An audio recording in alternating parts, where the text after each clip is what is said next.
हम winding up of a company के बारे में बहुत सारी वीडियोस में बात किया और अभी हम कंपनी लिक्विडेटर के बारे में देखेंगे। Company liquidator plays a very important role in the winding up of a company.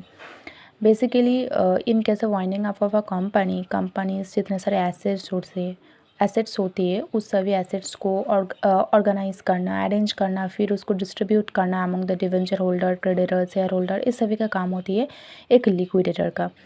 And for this purpose, somebody has to act as an agent of the company, and such agent is called liquidator.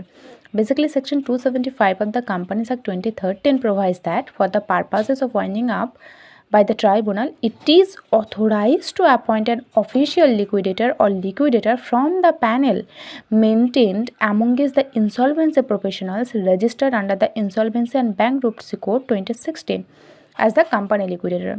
इसको तो और क्या ही मैं समझाऊँ, ये तो यही है, आपको आई थिंक आप समझ चुकी हो।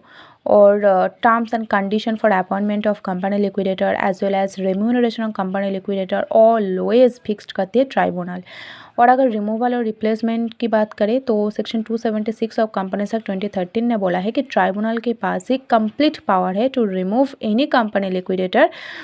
ये सभी ग्राउंड है जैसे कि misconduct, fraud, misfeasance, professional incompetence, तो ऐसा कुछ ग्राउंड था। लेकिन इन केस ऑफ अगर कंपनी लिक्विडेटर का डेथ हो गया है या कंपनी लिक्विडेटर रेजिग्नेशन दे दिया है या रिमूव किया गया है लिक्विडेटर को, देन द ट्राइब्यूनल में transfer the work to another liquidator, ठीक है। और अगर कोई भी लॉस कॉज हुई है लिक्विडेटर का कोई फ्रॉड काम के वजह से, मिसफिशेंस के वजह से और failure to exercise due care और डिलीजेंस के वजह से, तो वो लॉस को ना रिकवर किया जाएगी उसी लिक्विडेटर से ही, after giving him a reasonable opportunity of being heard, ठीक है।